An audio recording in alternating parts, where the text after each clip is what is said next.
This is a presentation of Northeast Streaming Sports. You're listening to TGI Sports Talk with your host Keith Angle on Northeast Streaming Sports.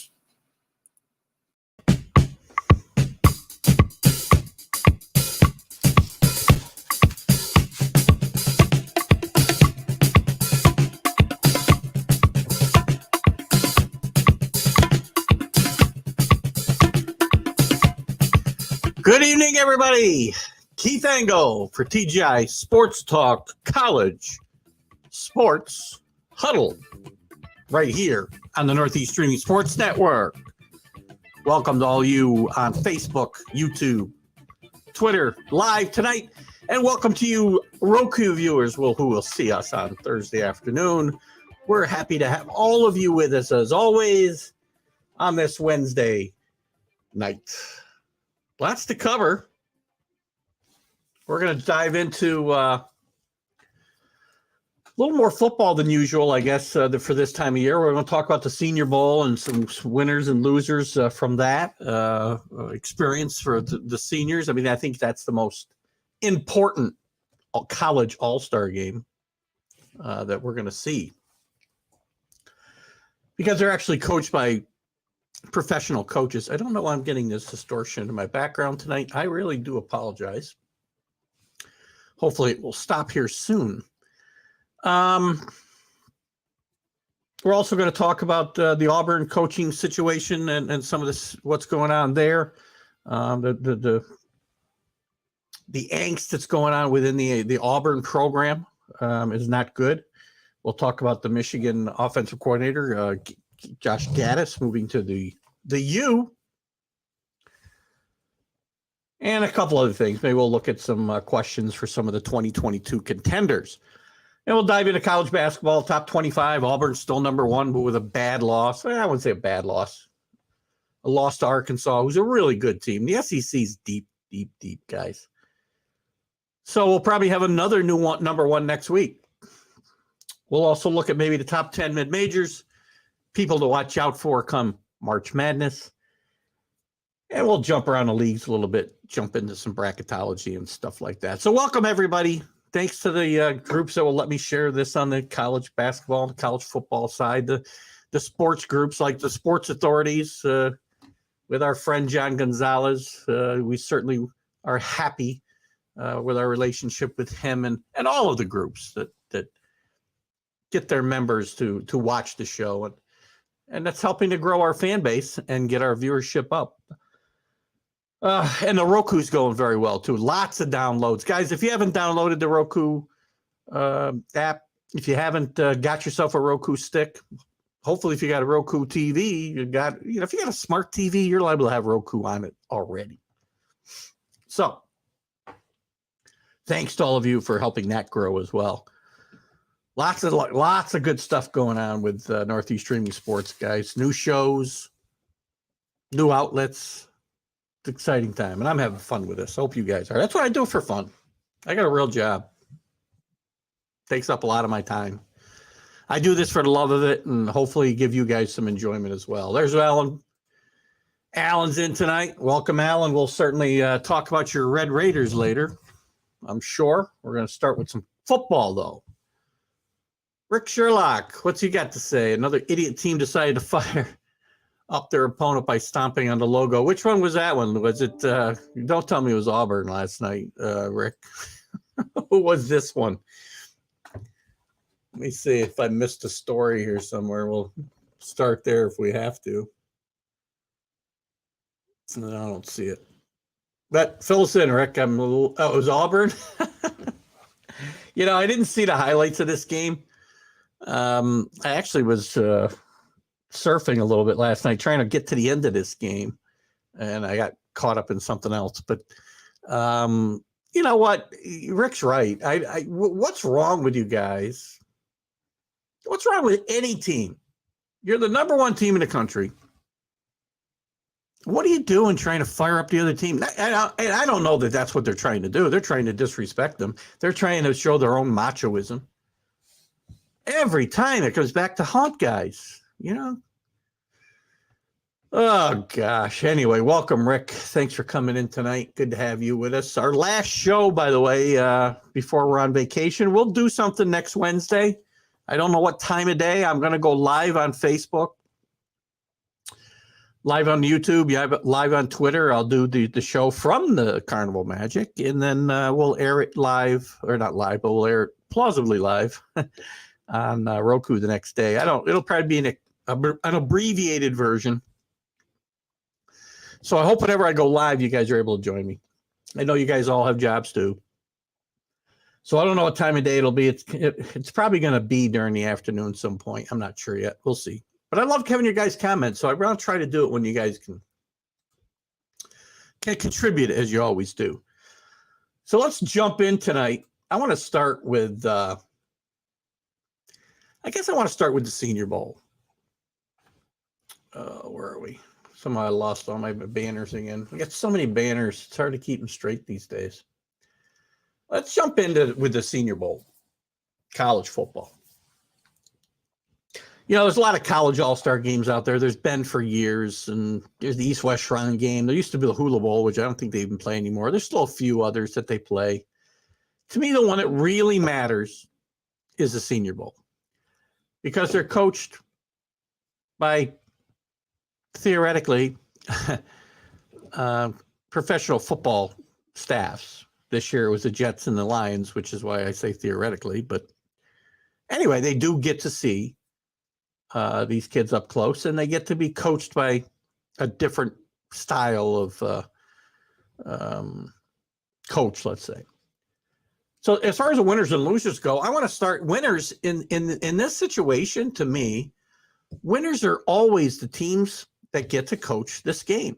They're always a winner because they get to see these top players, a lot of them who are, you know, teams are looking at very closely. The Jets, a couple of the tight ends, McBride, and the other kid's name is escaping me at the moment, but these kids were there, and they get to see him up close, and they get to see him in not just, you know, film and in game situations and watching him on TV, or they get to see him during practice and how they interact with other people and how they act in different situations. And it really gives these coaching staffs a leg up and programs or teams a leg up when it comes to evaluating players, when it comes to time to get them evaluated for the draft. So I think even though these teams are some of the more downtrodden in the NFL at the moment, they do get a leg up.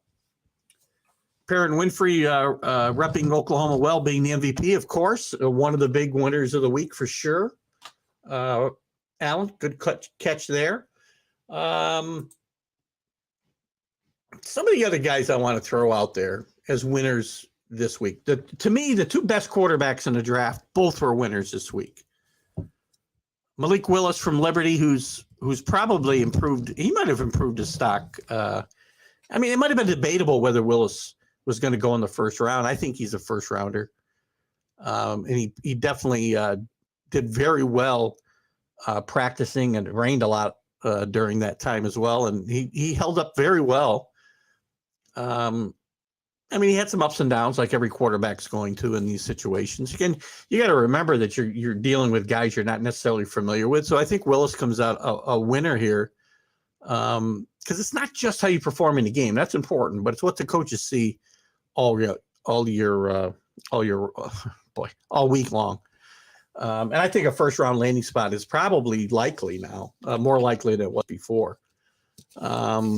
And what you're going to get with Willis, it's hard to say. It's kind of the Trey Lance thing all over again. So I think Willis repped himself very well. I said Kenny Pickett, you know, talking about quarterbacks. Not a lot of flash, but you know, I think what the coaches saw was some flashes of what kind of quarterback they can expect in the NFL. You know, how good is Kenny Pickett going to be? He's not going to come in with the rep of a Trevor Lawrence or even a Mac Jones necessarily. You know, a lot of them think he's kind of fits in somewhere between Jimmy Garoppolo and Tua.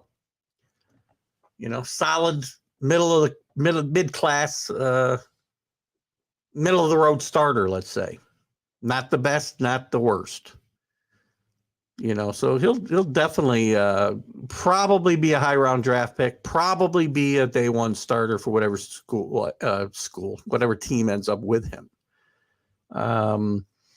So those are the first two guys that come to mind. I know we got a couple of comments here.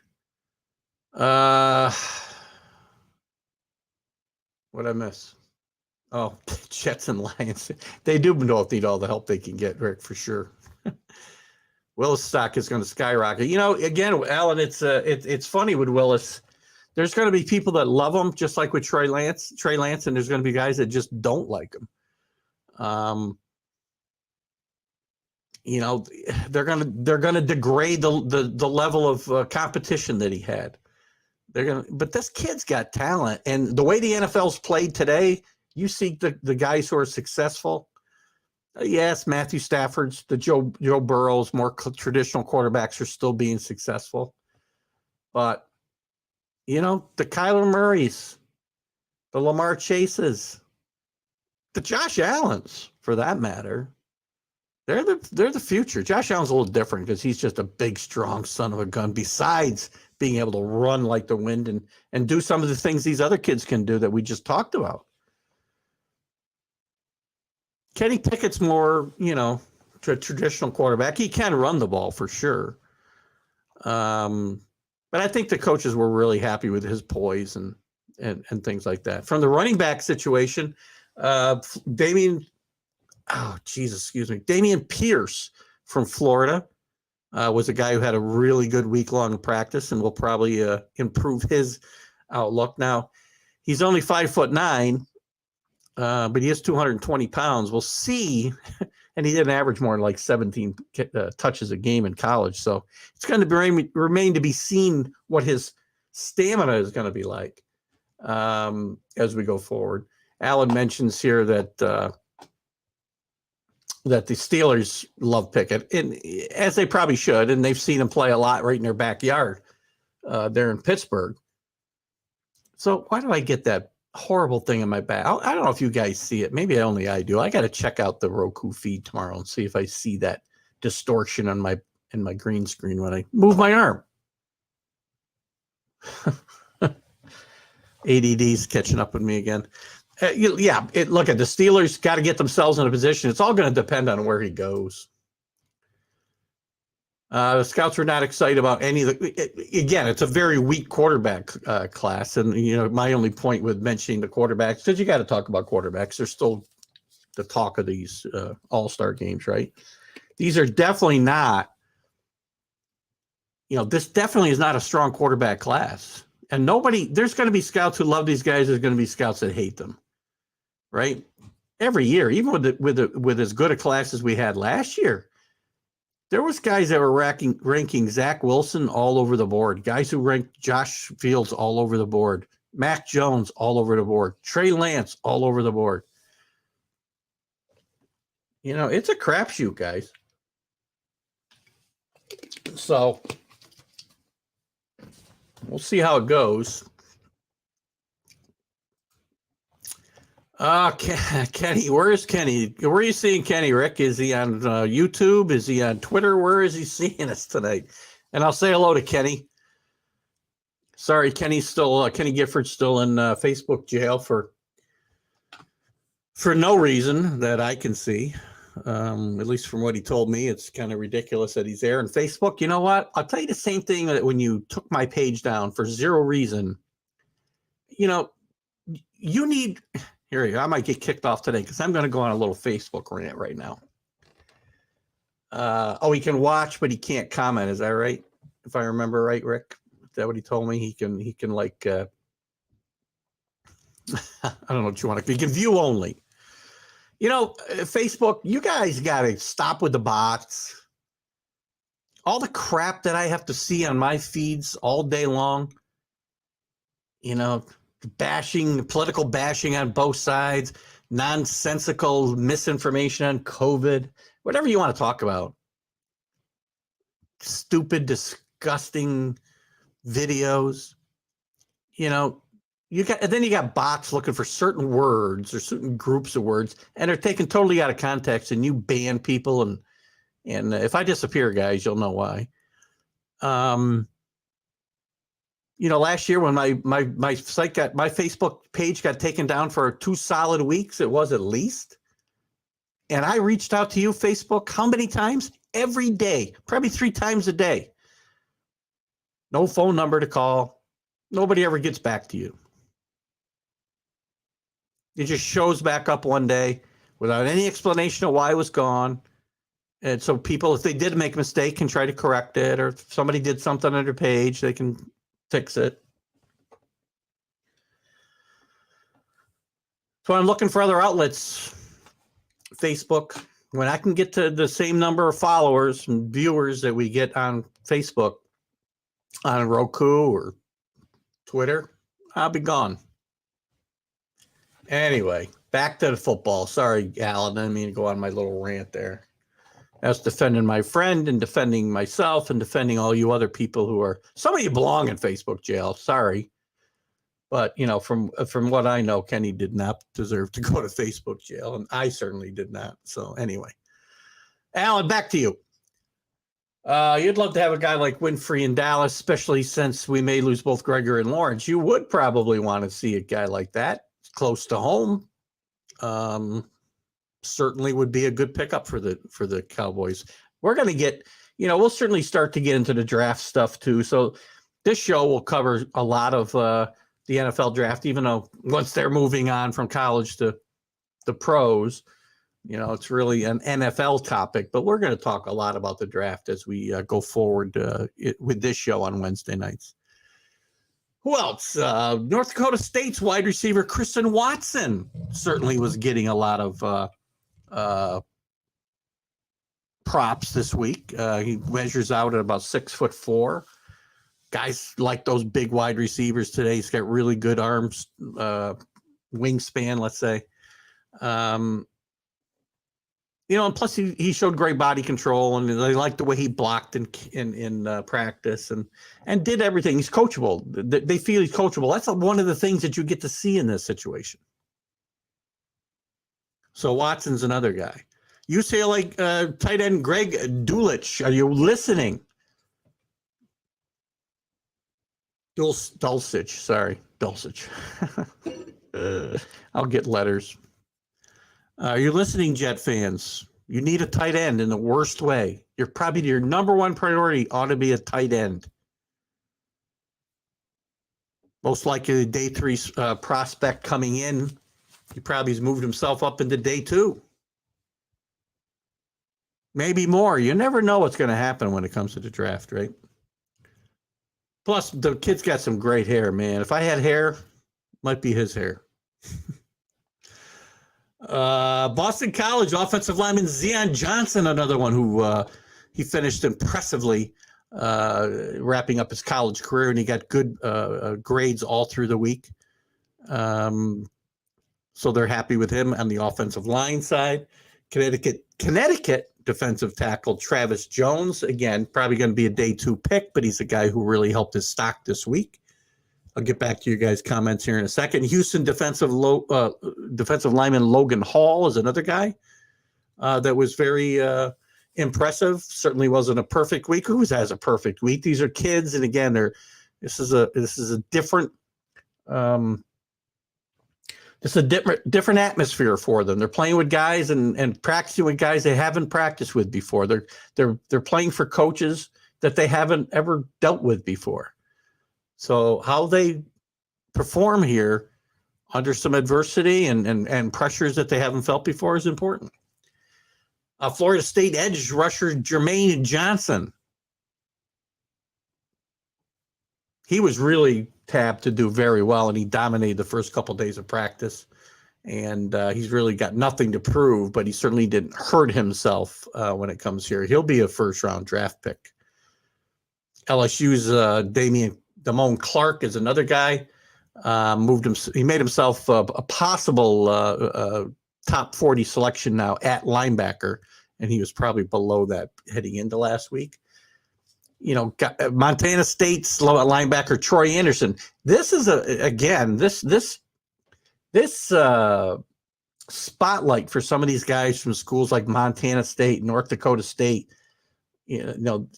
Guys that you don't see week in and week out on your television station. And there isn't maybe as much film on as there is some other guys. It's a very important week for them so the scouts can see them up close and how they deal with this type of atmosphere. Kansas linebacker Kyron Johnson. Not a big guy for a linebacker, 6 foot tall. So, again, that's going to be, that'll leave some question marks for teams when draft time comes. But he handled himself quite well this week. Texas San Antonio's Tariq Wooden. Texas San Antonio had a great season this year. Their defense was no small part of that. And Tariq Wooden was a big part of that. And he left that week creating a lot of buzz and excitement, with his performance, again, both during practice and in the game. So it's going to see whether, his on-the-field speed can translate. And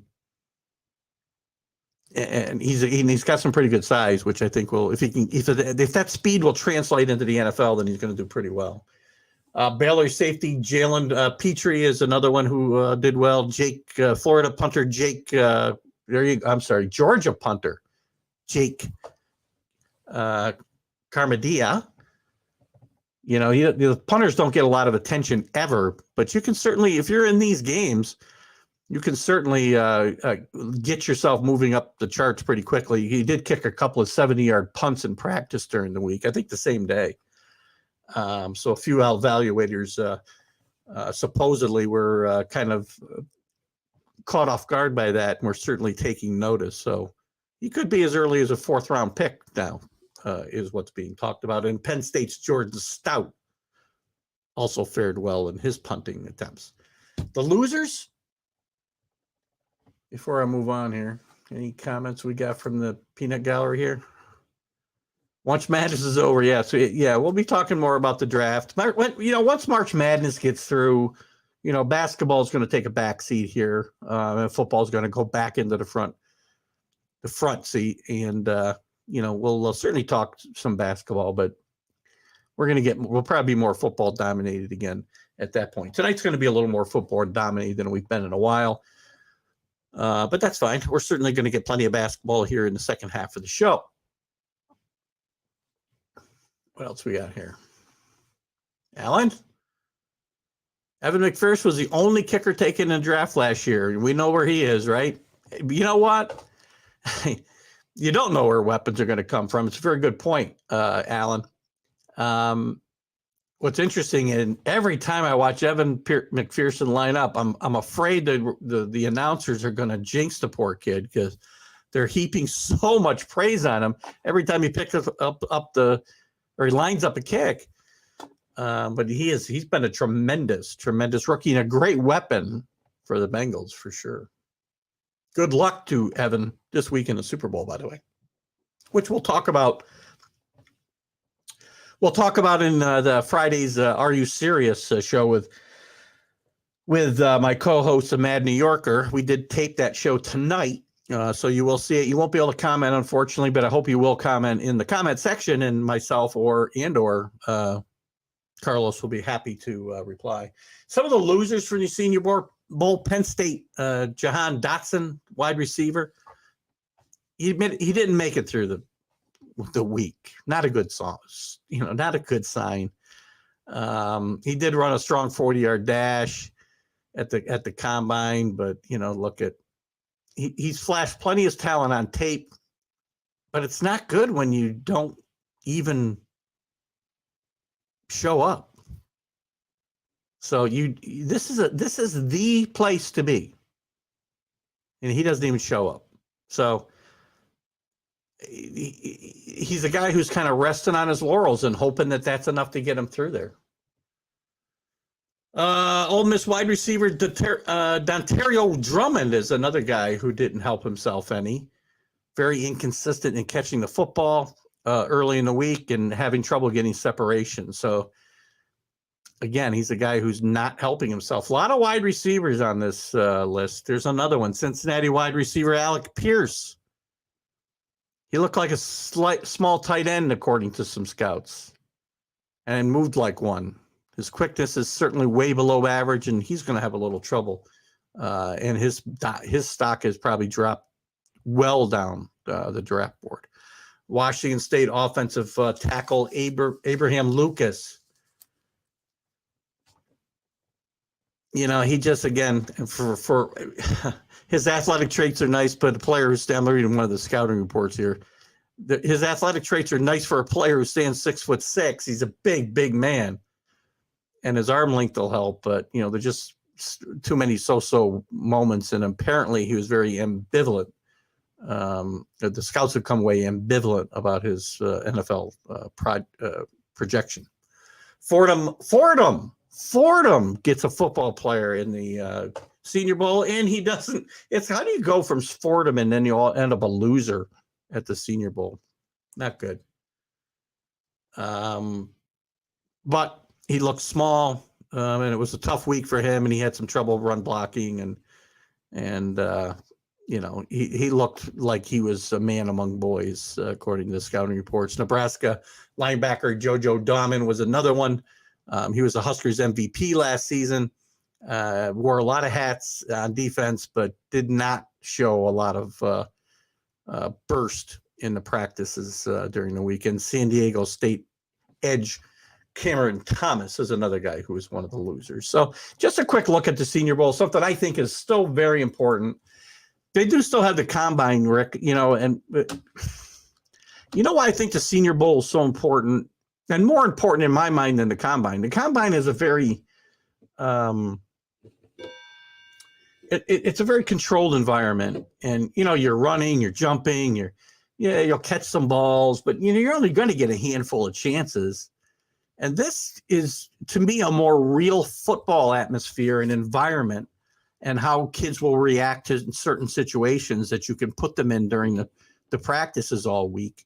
And I think it's much more telling in a lot of cases than the combine, potentially. You can see raw potential there, right? You can see their speed in the 40. You can see what they can lift. You can see, their jump. But look at the combine got Tom Brady drafted in the 6th round. How'd that work out? What else we want to talk about tonight? You guys can put any more comments up you want. I want to touch on the situation at Auburn is just kind of getting a little bit out of control here. Brian Harsin comes in his first year last year after a very, very successful run at Boise State. He comes into Auburn. They weren't having a horrible year, but they just finished till midseason, and they just finished out the year horrendously. And now there's a lot of players that have transferred out. There's coaches that have left. There's a lot of question about 20 players, by the way, have left, and 5 assistant coaches. A lot of questions about his the way he runs his practices. And again, I think they went on a 5-game losing streak at the end of the season to finish 6-7, and that's just not good enough anytime. And he's on a big contract. He had a very successful run at Boise State, and it's a little surprising that he is not only.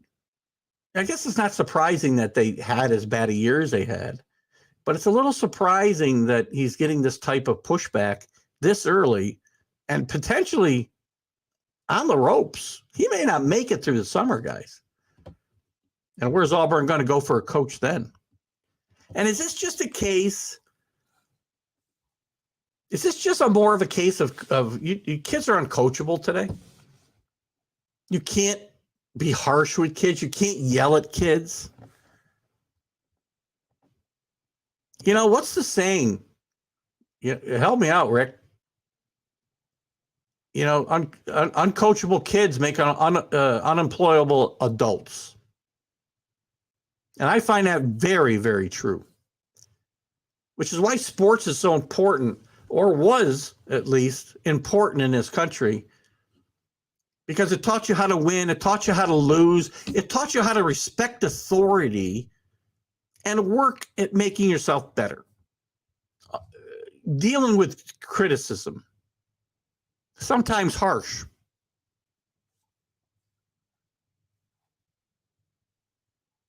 But why is this, why is this such a problem today in coaching? I mean, good grief. Could some of the great coaches of all time ever have coached in these times? Could Woody Hayes have coached today? Could Bo Schembechler have coached today? Could Bobby Knight could never coach today?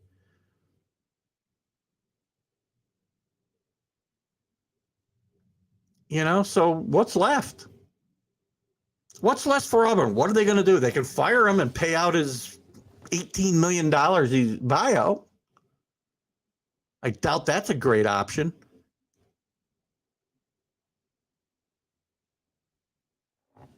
Because they just bought out Gus Malzahn a year ago. So, and then they got to hire another coach. So they could go an interim route and just not pay anybody anything. But I mean, what are you going to do? You're going to have $50 million wrapped up in coaches this year that you had to pay out?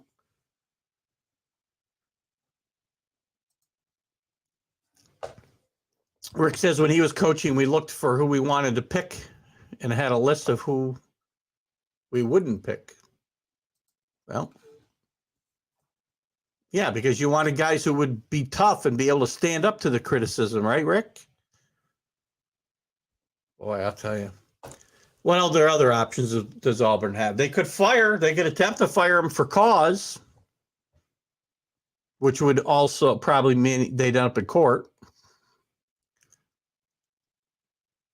But we don't know what Auburn officials have found out about this situation. I don't know. I could be totally wrong. This could be a much bigger situation than I'm really making it out to be. I mean, again, on the surface, it appears this is a tough-minded coach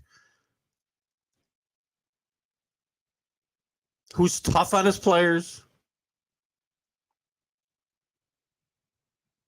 I don't believe there's been any NCAA allegations against him as far as recruiting and things go. So what are you going to fire him for? Hurting people's feelings?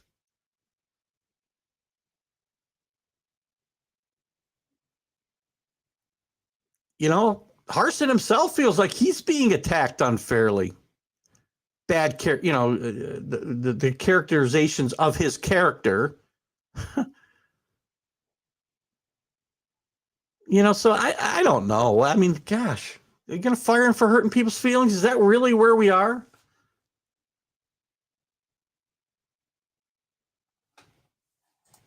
Oops. Oh, shit. What happened? Sorry. Did I say the S word on Facebook? Sorry. Thought I lost you guys. I just hit the wrong button. They could also bring Harsin back. I see your comment there, Rick. We'll get to it in a second. Every minute that ticks by, it seems less feasible that they're going to bring him back, but they could still bring him back. But, what does this do to recruits? And are the recruits going to commit with all this he said, she said on the table?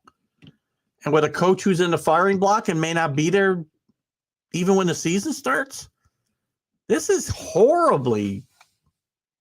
horrible situation for Auburn as a school and a program. Excuse me. I don't know. I don't know what Auburn's going to do. I don't see any way they can keep him, right or wrong. I see no way that Auburn can keep Harsin in this job right now. And again, I'm not going to make a judgment. Based on the surface things that I see, again, he's a tough coach who hurt people's feelings. And toughen up. If he's done more than that, and this goes deeper than that, and it's Bobby Knight choking a player, if it's whatever it is, then he probably deserves what he gets. But on the surface, I don't like the smell of this at all. Off subject, Montreal fired their coach after going to the Cup last year. Yeah, guys don't get much of a chance right now, Rick. I mean, we're a win-now society. You don't get to build, and you don't get to come back after slow starts. And, I'm not sure what the answer is going to be in this situation.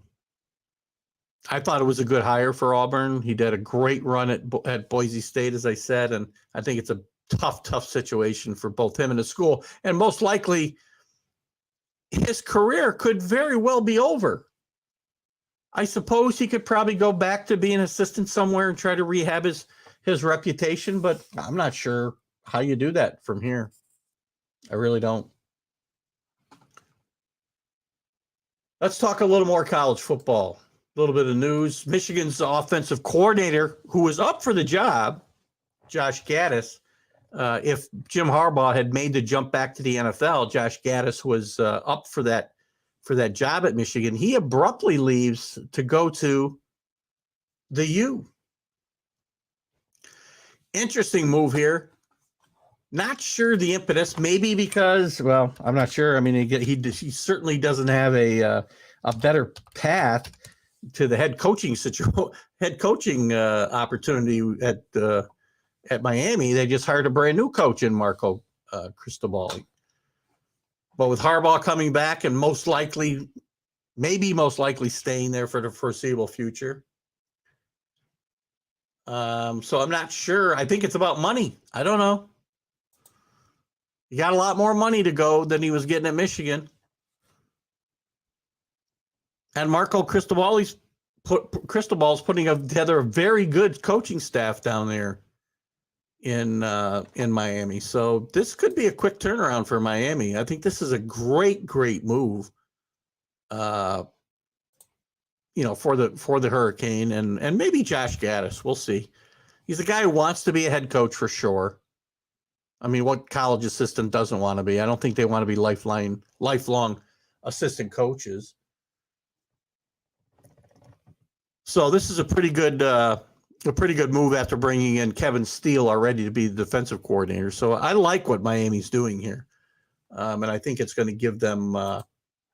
It's going to help the team continue to move forward in the right direction. Miami has committed to putting together the best possible facilities for the football team, help with recruiting, and all that.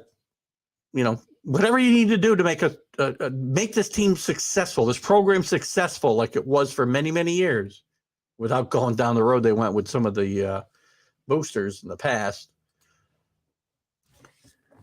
He didn't want to finish behind all the SEC teams with Michigan. You're going to get a lot of mileage out of that one victory, Rick.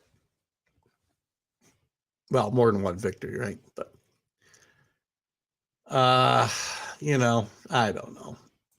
What are these other teams? What are these other contenders? What's the biggest question marks for the number? And we'll get to your team as well, Rick. Alabama. What's their biggest question marks? I'm going to go through these pretty quickly because I want to get into the basketball here pretty soon. Alabama, depth at wide receiver. They both had both their wide receivers go down with major injuries during the playoff or just before it. So are they able to kind of recruit and get deeper at that position? They've been very deep over the last few years. I mean, Waddle and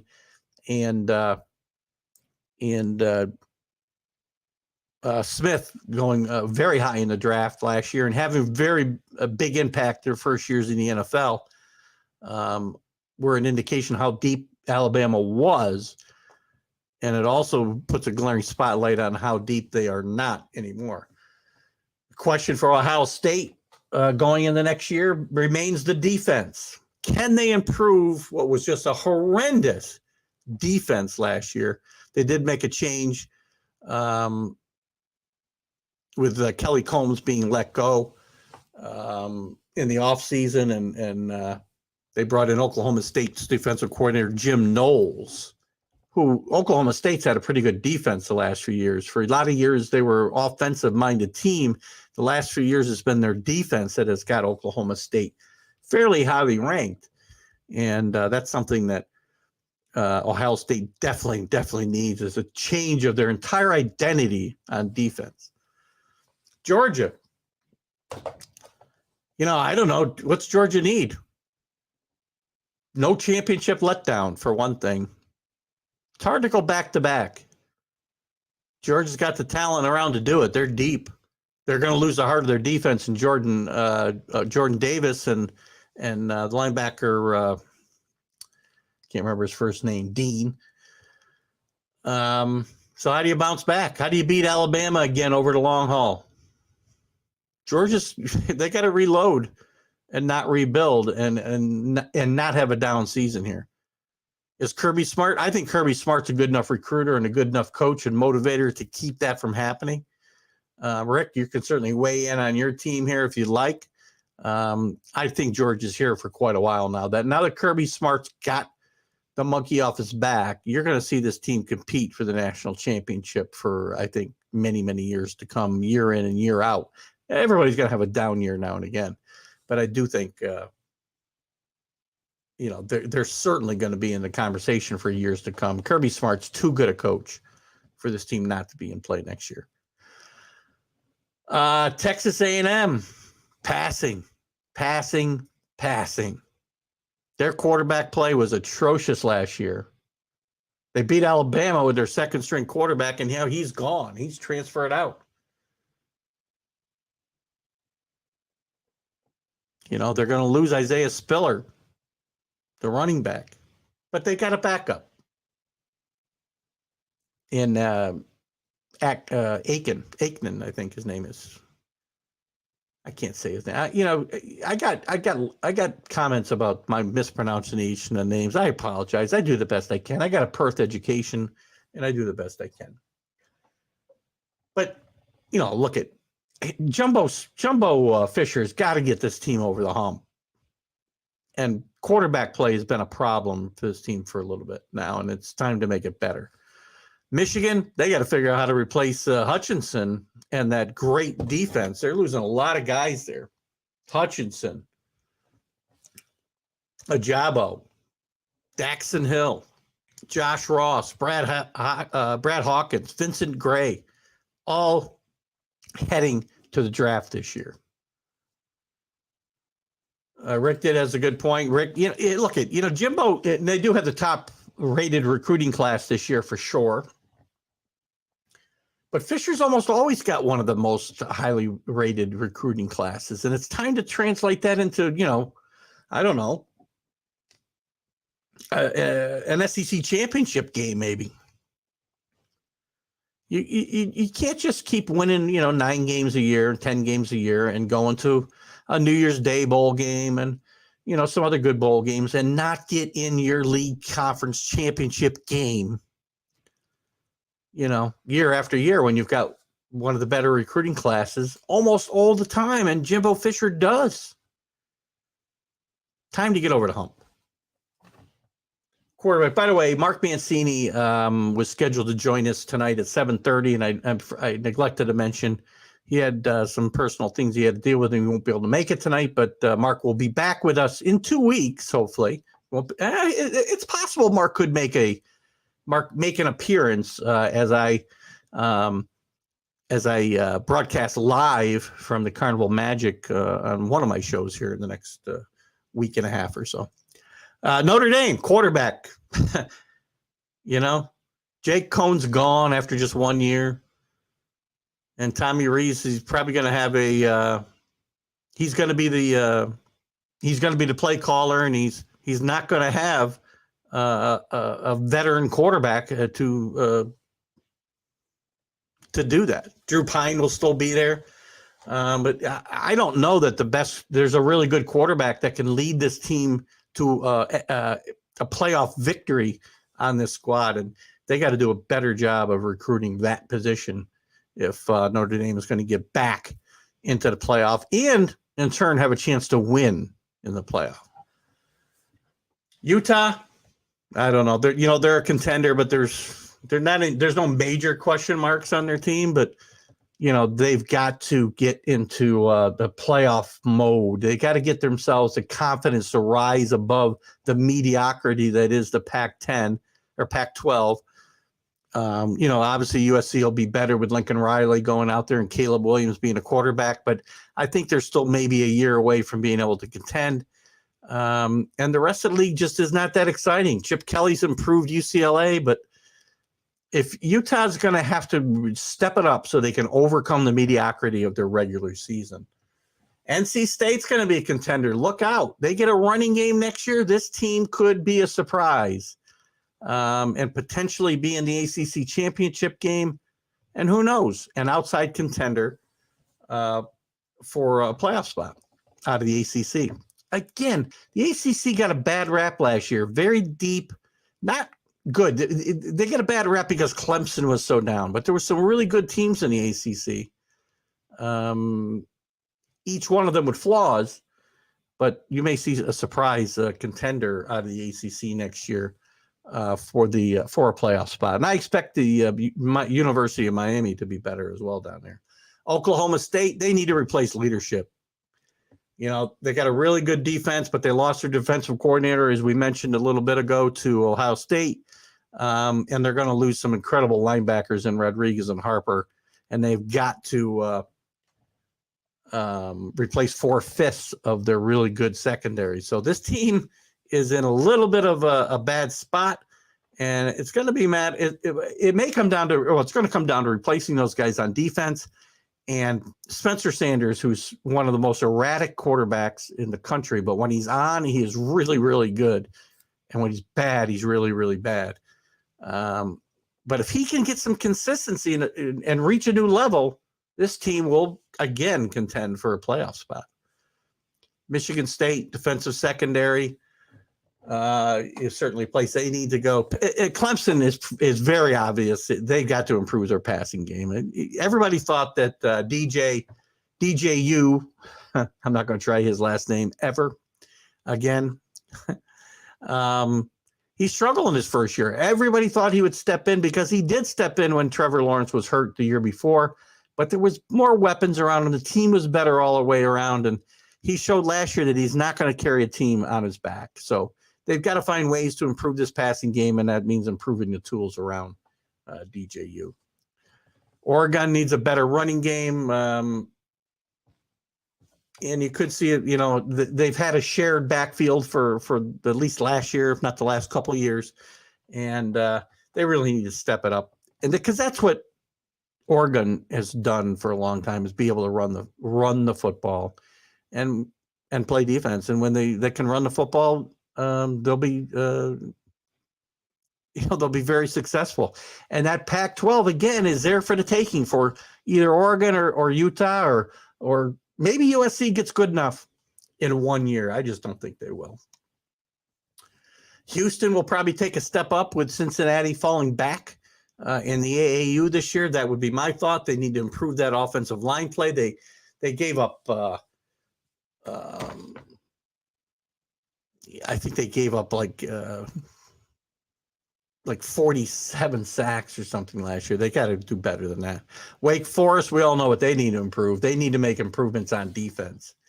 We'll certainly have Larry Sorensen on here periodically as we lead up to the new season. And, we're interested to see where they make these improvements on defense. They hired a new defensive coordinator in Brad Lampert. And he was previously at Wake Forest under Jim Grobe. So he's got some experience in the program, and he can't do any worse, right? This defense really, really hampered what could have been a dream season for Wake Forest last year. And they need to do better this year. So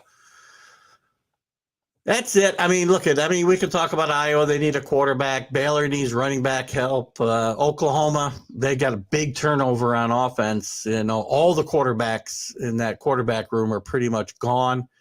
Dylan Gabriel from UCF is probably going to be the starter. He's a transfer portal guy.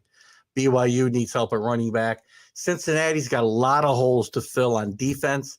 They got to place Ritter who fared fairly well to Senior Bowl himself, by the way. They've got some things to overcome there. And, you know, you got to get these things better. That's it for now. I mean, we'll certainly be talking about this topic as we go through the off season, head towards the draft, head towards spring practices in a few months. We'll be ramping up college football before you know it. And that's an exciting time for all of us. So I hope you guys are excited about it as I am. Let's move on to the college basketball. No, I didn't change my banner for that little segment. Sorry about that, guys. Oh, let's see. Where should we go from here? Let's take a quick look at the top 25. Auburn's still number one, but losing, as I said last night, in overtime to Arkansas. You know, an Arkansas team that's underrated. Last year, they had a really good team. They won a couple tournament games under Eric Musselman, who's a really good coach, by the way, did really good things in Nevada before coming to Arkansas. And he's got this Arkansas program heading in the right trajectory. They had a good year last year, and they're still a solid team this year. 19-5, 8-3 in the SEC. They're going to the NCAA tournament. They knocked off the number one team in the country, Auburn, who'd won 19 straight games.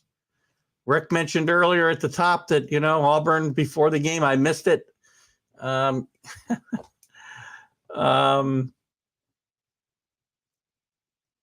I was checking something out there. You can't give teams fodder for that. You know, be smart. Be smart.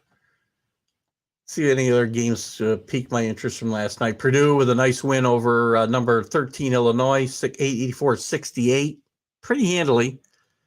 Kentucky wins on the road. Kentucky's red hot. They're still at number 5. We'll go through the whole thing in a second. UCLA breaks a couple game losing streak. It was a bad week last week for UCLA. Dropped all the way to 12. Went 79-70 over Stanford last night. Wisconsin beats Michigan State. Michigan State is not playing well here as we head towards getting closer and closer to March Madness now. Not a good trajectory for Michigan State, and Wisconsin is sneaky tough every year, and they're getting better as well. St. John's, after a nice win at Butler the other night, I think it was the first time they'd beaten Butler on the road in quite a while. They had their chances last night at home against against Villanova, could not put it away, and they lose this game 75-69. And St. John's tournament hopes are slowly slipping away, and they're going to need a big performance in a Big East tournament to turn that around. UConn with a nice win over Marquette, who's been playing really, really good basketball here the last 6 weeks. UConn with a much-needed victory. Their offense has not been good, but they score 80 on this night and beat Marquette 80-72. USC bounces back with a win over Pacific. And Santa Clara upsets St. Mary's, who we'll talk about in our mid-major top 10 in just a few minutes. So that's a little look at the top 25 scoreboard last night. Let's jump into let's take a quick look at the rankings, as we just talked about. Most likely, right now Auburn's number 1, but most likely without a loss, Gonzaga is going to move back into that top spot, which they do hold already on the coaches poll, but in the AP poll, Auburn had been number 1 the last 3 weeks. But Gonzaga's primed now to probably jump them, unless somehow Purdue overtakes Gonzaga. Very unlikely, because they didn't have any first place votes this week. Gonzaga had 13. But Purdue is, again, primed and probably on the number 1 line. Right now, you probably got Auburn, Gonzaga, Purdue, and Arizona on the top line of the NCAA tournament, which hopefully we'll talk about a little bit before we go. Excuse me. Where are we after that? Purdue, 20-3. Arizona, 19-2. They have moved up 3 spots. They're now number 4. They've secured, probably for the time being, a spot on that top line in the tournament. Houston, still playing some great basketball, remains flat at number 6. I missed Kentucky at number 5. One of the great stories is the rebound of Kentucky this year. John Calipari is a great coach. Whatever you think of his one-and-done Model, he's a great coach. Allen, your Texas Tech, I'm sorry, I jumped ahead. Duke moves up 2 spots to 19-3. They did lose a tough game to Virginia the other night after routing North Carolina last weekend on the road. Coach K's, Mike Krzyzewski's last game at the Dean Dome against Carolina, and they handle them. They handle them very easily. But then they go on the road and lose to a tough Virginia team. Look at not a very good Virginia team, but a game Virginia team. Kansas up and down this year for sure. 19-3. They move up 2 spots to number 8. Texas Tech remains hot, moves up 5 spots into the top 10. Number 9. Texas Tech doing a very, very good job here this year, and I know that Allen is a big fan of the Red Raiders. The Red Raiders, Rick. How come we had to give up the name Red Raiders at Perth, but Texas Tech remains with that name? Good grief. Baylor, up 2 spots again, having some tough times with injuries. If this team gets healthy, though, be careful. They're going to be tough come tournament time. Providence, who's been maligned all year as being, the luckiest school in NCAA basketball, is moved up 4 more spots. They're now 20-2, leading the Big East, and they're number 11 in the country. UCLA with a really tough week. They dropped 9 spots after losing back-to-back games, one to a really bad Arizona State team in overtime. Just a bad loss all the way around. UCLA did rebound last night with a win, but this is not the time, as we talked about early on with Michigan State, to be falling on your face as we head towards March Madness. You got to be peaking at the right time, and too many of these teams were peaking in December and January. With Illinois, as we just mentioned, had moved up 5 spots to 13. They're going to fall back most likely after a loss last night. Wisconsin had dropped 3 spots, but this is a good basketball team. The Big Ten is going to probably, I think, is going to send the most schools to the NCAA tournament of any conference. Right behind Wisconsin is Villanova, who had dropped 3 spots. The Big East lost a little luster this week. Xavier's had a couple of bad losses recently. St. John's has not played well. Seton Hall's still not playing well. We've talked about the Big East and their resurgence, and I still think that they can do some damage come March, but I'm not as high as I was even a week ago. Ohio State stays flat at 16. Michigan State falls all the way to number 17, as we mentioned, with some tough losses this week. Marquette up 6 spots to number 18 before their tough loss to UConn last night. Shaka Smart doing some really good things after a very slow start to the season. You got to be very happy with what Shaka Smart's doing there right now. What else we got here? Tennessee up 3 spots to 19. Rick Barnes doing another fine job. Texas under Coach Beard, a former Texas Tech coach, has Texas playing really good basketball and a good win over Kansas the other night. They'll probably move up a little more this week, assuming they don't have a bad weekend. They moved up 3 spots to number 20. USC continues to fall through the rankings down to number 21. St. Mary's had just jumped into the top 22. They'll probably fall back out after not a good loss to Santa Clara, but they do rank in that top 10 mid-majors. And we're going to go through those teams here in a minute to give you an idea of what some of these mid-majors and who to watch out for come tournament time. Murray State, another one of those teams who's ranked right now number 1 in the mid-major rankings. They move up 3 spots into the top 25 at 22-2. And UConn falls back 7 spots, as we mentioned. Nice win last night, though. They should start to climb back up. And Xavier all the way down to number 25. Teams that fell out this week, Iowa State, LSU, both of these teams have probably severely hurt their NCAA chances here in the last couple of weeks. What else do we want to talk about tonight? Let's talk about that aforementioned mid-major top 25. Top 10. We talk a lot about, the top 25 in the country, which a couple of these mid-majors are there. We talked about Murray State. We talked about St. Mary's. They're in this ranking. They were in the top 25. There was a time where Gonzaga would have been part of this list. But Gonzaga is no longer a mid-major. Gonzaga is a basketball power. So they don't rank anymore. But Murray State is the number one ranked. This is ESPN's poll, by the way. They're the number one ranked mid-major. And this is a team that's got some NCAA history. They're 22-2 under Coach Matt McMahon. And they hadn't lost since they lost to Auburn way back in, I think, December. This is a good team. They're 10-0 in the Ohio Valley Conference. Their average margin of victory is nearly 20. And they're about to move to the Missouri Valley Conference as well. So that'll be good news for the rest of the Ohio Valley Conference because Murray State's a good basketball school. This is a team that could do some damage come NCAA tournament time, so be careful. Boise State, who is better known for their football prominence out of the Mountain West, they're number 2. Last week, they were number 8. And by the way, last week, Murray State was 5, so they moved way up.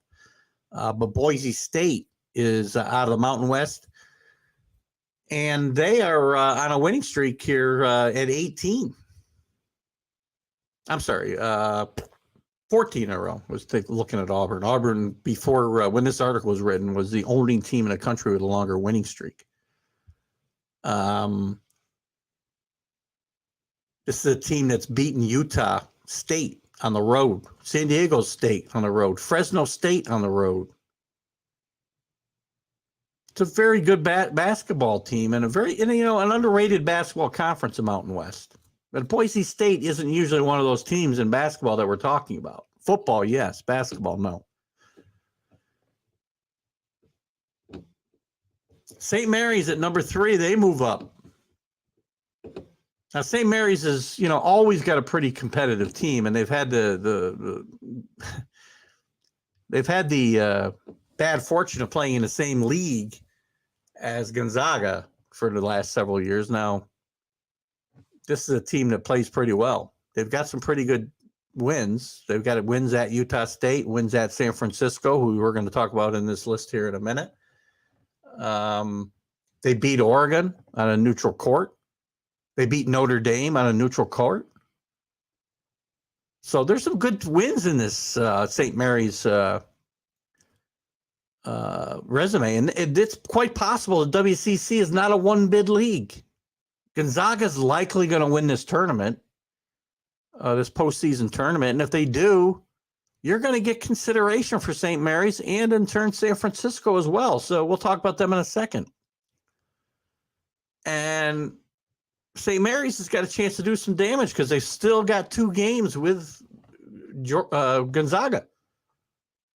And they've got games against BYU and San Francisco. They got a chance to win this league, at least the regular season portion of it, and then see what happens come tournament time. At number 4, last week's number 1, Loyola of Chicago. They did lose this past week. They're in the Missouri Valley Conference. They've been on the top, and they've been really one of the higher ranked mid majors all year under new coach Drew Valentine. And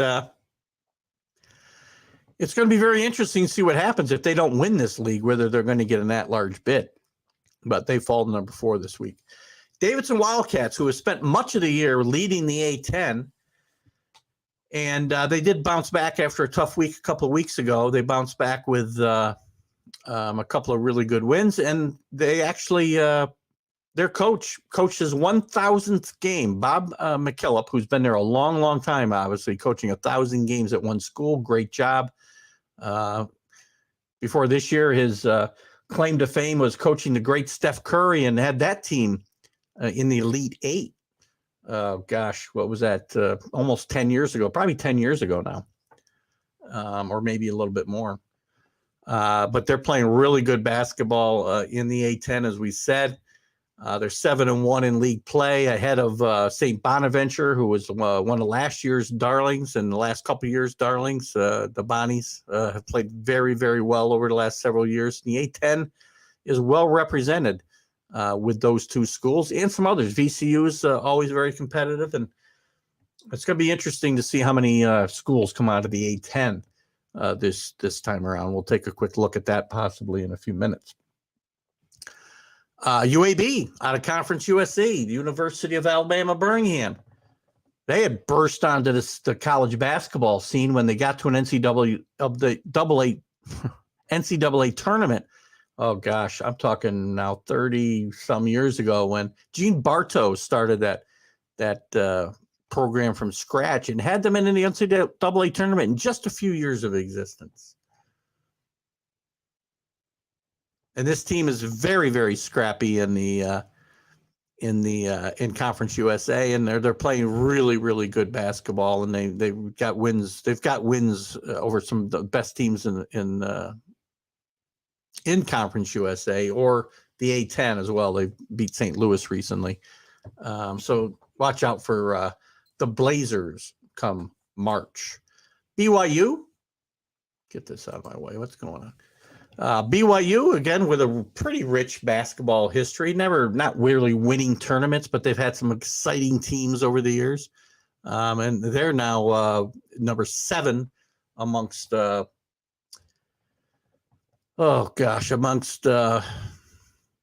mid-majors. And they lost this past week to Santa Clara, who just knocked off St. Mary's that we talked about a few minutes ago. So maybe we'll talk about Santa Clara on this list here pretty soon, as they keep beating teams that are ranked in this poll. Number 8, and last week they were number 9. And I quibble with this a little bit, even though they lost this week to Niagara, I believe, in league play in the Metro. Iona has played some great basketball. They only got 2 losses on the year. Rick Pitino's got this team playing very, very well. It's a well-coached team, obviously, and it's a very talented team as well, with some transfers and foreign players. And I think this team is maybe better than 8 in this poll and may surprise people. I'd be shocked if they didn't win the MAC tournament to get the automatic bid. If they did, it would be a tremendous upset. I would think Monmouth may be the only school that has a chance to maybe upset them. But I think Iona, if they get there, would have a realistic chance of winning a couple games in the NCAA tournament. Speaking of Mountain West, we talked about how they had a pretty strong league out there, and we've already talked about a couple of their teams, or one of their teams so far in Boise State. But we can't overlook the Wyoming Cowboys either, who are playing really good basketball in that Mountain West. Moved to 17-3 this week and 6-1 in that rugged Mountain West. So watch out for them come tournament time. UNLV is also another good school out there, so be careful. And then you got the North Texas, Mean Green, also in Conference USA, just like UAB. They round out the top 10 at number 10. So just a look at some schools that you want to keep an eye on once we start talking about March Madness. So an exciting time for those schools, an exciting time for all of us as we go through the end of conference play, teams getting themselves seeded for their conference tournaments. And to me, I'll be honest with you, that week, and I guess it's 2 weeks with some of these schools will start their tournaments a bit sooner than others. But that week is as exciting to me as the first couple of days of March Madness. It's just an exciting time with all the leagues having their tournaments. And I think it's going to be another interesting trip around these conference tournaments, because a lot of craziness is going to happen. I'm almost certain of it. So don't be surprised when we start seeing as we start seeing big favorites go falling in these conference tournaments. Let's take a quick little look here at some bracketology here, as we talked about last week. We're going to start at the bottom. The last 4 buys in a tournament right now, this is according to Joe Lunardi: Oregon, Notre Dame, the U, and Oklahoma, surprisingly enough, getting one of the last 4 buys and playing in that first 4 play-in games, for lack of a better term. You're in the tournament if you're in these spots, but you would definitely be playing in the first 4. Actually, you wouldn't be, now that I look at it. Last 4 in would play there. Sorry, not the last 4 buys are the 4 teams that they just missed that play-in game. Sorry. The last 4 in were BYU, who we just talked about. North Carolina, a bit of a surprise to me. This is not a team, the record is not too bad overall, but they haven't beat really a good team in the entire year that I can see, and they just lost to Duke at home by 20. Hubie Davis, he's had a very up and down season in his first year. Now, compared to last year, I think they've rebounded a bit, but I don't know that this team is in the tournament right now. Florida is in that first 4 or last 4 in, playing in the first 4, and San Diego State. The first 4 out, Creighton, who was in a week ago when we had this conversation, Mississippi State, Washington State, UAB, who we just talked about in the mid-major rankings. And then the next 4 out would be Belmont, Memphis, St. Louis, and Utah State. The number 1s right now, according to Joe Lunardi, no surprises: Auburn, Georgetown. I keep wanting to say Georgetown. We know Georgetown's terrible, and I keep wanting to say Georgetown because I've had a lot of conversations with people about Georgetown and what's happened to that program and with Patrick Ewing. It's very sad. The other 2 number 1s would be Arizona and Purdue. So pretty kind of an interesting look at the bubble watch there, and a lot of things to keep an eye on going forward. So let's see, what else do we want to take a look at here? That's the league. Let's take a quick look around.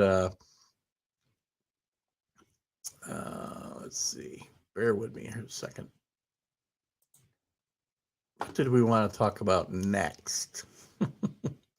What do you guys got? Anything you guys want to chat about? Do not hesitate to bring a topic up, and we will certainly dive into it. Let's take a quick run around the conferences and who might be in and who might be out. I'm going to go with my own. I'm going to get away from this bubble watch. I'm going to go conference by conference, 8-12. This is going to be my conference by conference look, and I'll also go with the 1-bid leagues as well. So we're going to start with the ACUN. Liberty is 9-1. Jacksonville is chasing them at 6-4. You got Jacksonville State on the other side of the bracket at 9-1. Listen, I'm going to say this is a 1-bid league, and I'm going to take the favorite Liberty here. The American East, you're not going to get this in Joe Lunardi's stuff, by the way. The American East, where our beloved Albany Great Danes play, and they're playing a little better basketball. They're now 6-5 in the tournament, 10-13 overall. Vermont leads the way at 10-0. Binghamton is 7-4, 10-10. Binghamton had a really good run a few years ago when they really turned the reins of the coaching over to a really slick guy who brought in all kinds of bad acts and bad characters, got the school put on probation, but he got them in the newspaper for a while. That's for sure. Look, I'm going to have to take Vermont in this conference.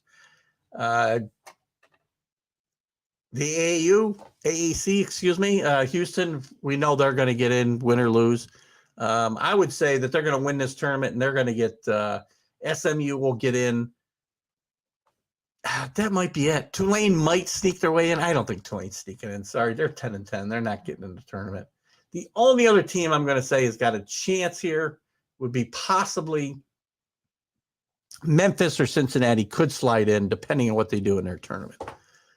In the A10, we just talked about Davidson with a 9-1 record.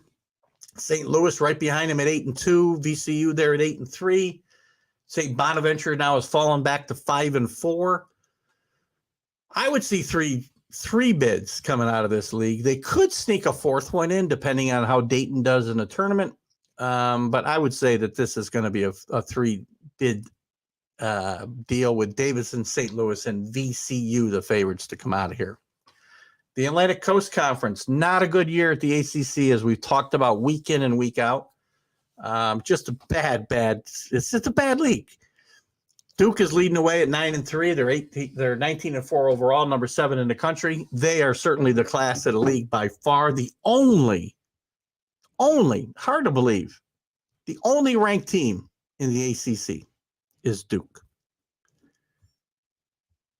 There's been talk that this could be a 1-bid league. That would be astonishing.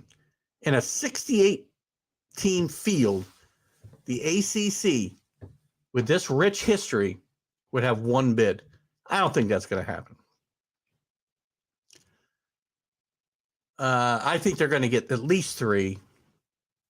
I see Duke right now, Notre Dame, Wake Forest, I would see getting in the tournament. And then possibly Miami. Maybe Virginia can make a run. Syracuse is trying to get relevant again at 7-6. I counted them out. They're trying to get hot at 7-6, 13-11 overall. Syracuse is going to have to go deep into the ACC tournament to have any chance. They have no margin for error, but they've won 4 in a row. And maybe Jim Boeheim is going to have one of those late season runs that at one time this team was famous for. Again, I think 3 teams out of the ACC. And it would be a shock if they got 1 team in a 68-team field, 1 team from the ACC. It's possible, not likely. The Big 12, very deep conference. Kansas is still leading the division. They're still leading the league. Texas Tech right behind them. The Red Raiders, which, again, I don't know how we can call them that. That's not terribly politically correct. Baylor, even all their injuries, still 7-3, 10-4 over, or 16-4 overall. Texas at 7-4.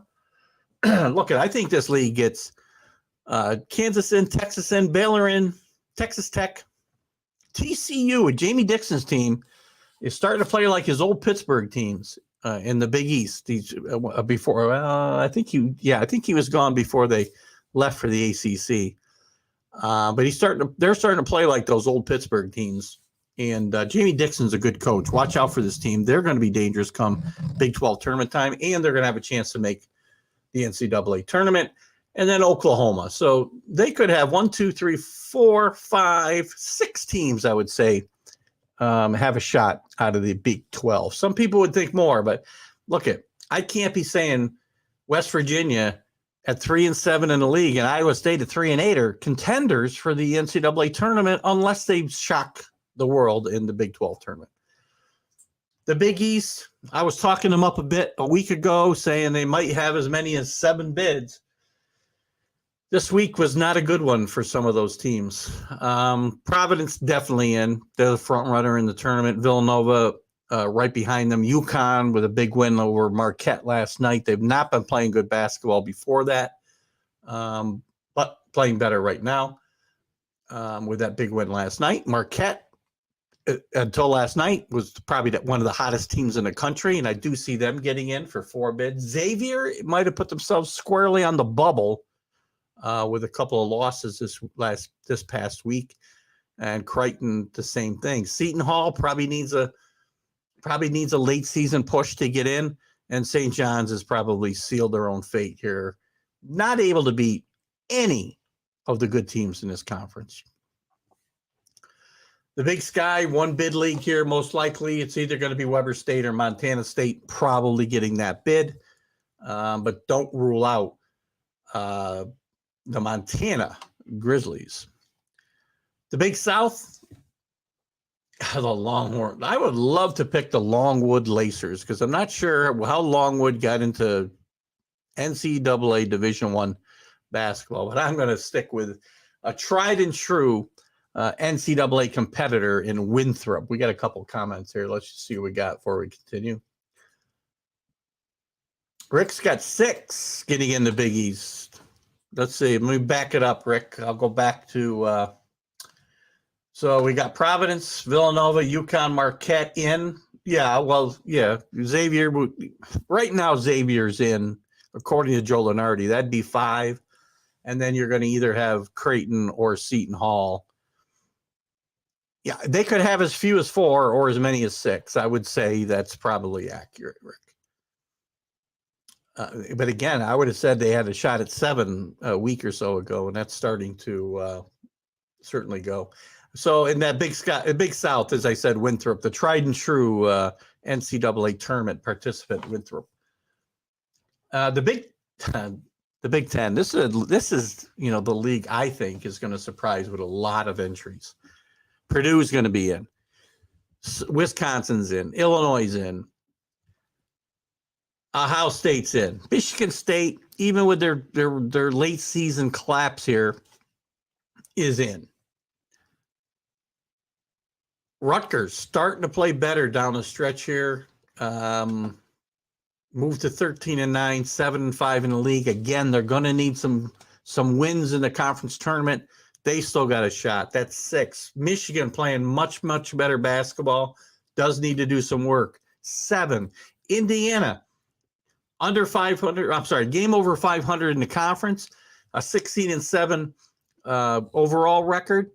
Still got a shot. That's 8. Iowa, game under 500. 15-7 overall. Still got a shot. That'd be 9 teams. Did I count right? 1, 2, 3, 4, 5, 6, 7, 8, 9 teams. I can see the Big Ten getting 5 bids. Give me your opinion there, Rick, but I think that's what I see. 5 potential bids out of this league, or 9 potential bids out of this league. Maybe as few as 5, but most likely between 6 and 9. Big West. Long Beach State's the big favorite here. Cal State Fullerton's played pretty well as well. The only other contenders I would necessarily see here might be Cal Irvine. I just can't get it behind Hawaii. So this is going to be one bid league, and I'm going to go Cal State Fullerton in this league. Colonial Athletic Conference. UC Wilmington, another team that seems to be a perennial March participant. I'm going to go with them. They're the favorite here at 10-2. We'll take them in a one bid league. Conference USA. Not the type of league that this team had many years ago, but we talked about a couple of these teams being in the mid-major top 10. UAB, North Texas. You gotta love the mean green. I'm going to pick North Texas. This is probably a one bid league, and I'm going to take North Texas to come out of there with the win. The Horizon League, which had lost Loyola Chicago, so this is not nearly the type of league that it was in the past.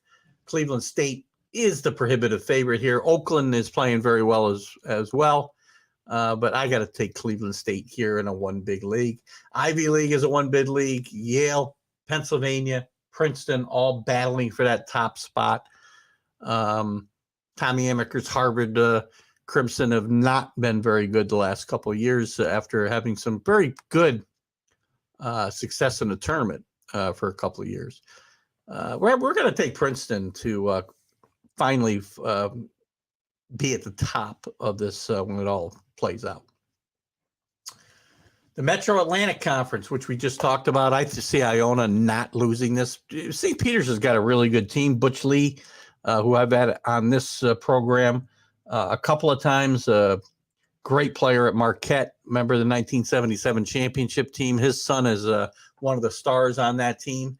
They could have a fighting chance in the tournament. As could Siena, 7-4 and 10-9 now overall. This will be a one-bid league unless Iona gets upset in the tournament, because I do see Iona getting an at-large if, in fact, they were to lose. So let's go Siena Saints, win a tournament. Let's get 2 MAC teams in the tournament. Not going to happen. Iona wins the tournament and goes. The Mid-American, Toledo leading the way along with Ohio, followed closely by Akron. This will be a one-bid league. And I'm going to take the Iowa Bobcats at this point in the season. The mid, how are we doing here? We got to wrap this up. The Mid-American will have Norfolk State, most likely, one-bid league. Missouri Valley could sneak 2 teams in. Northern Iowa playing very well. Loyola Chicago playing very well. The only way I really see them getting 2 teams in is if Loyola Chicago gets beat in a tournament and they get the at-large. The Mountain West, which we talked about, rugged, very tough, competitive league.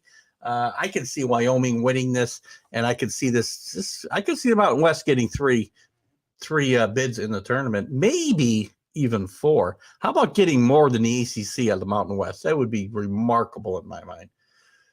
The Northeast, that's going to be a one-bid league. We'll take Wagner, the favorite. Ohio Valley, Murray State, we mentioned earlier. Easily, I think we'll win this one bid. Pac-12, look at Pac-12 could be getting just 2 bids, guys. Arizona, UCLA, maybe the only teams that go dancing unless there's an upset.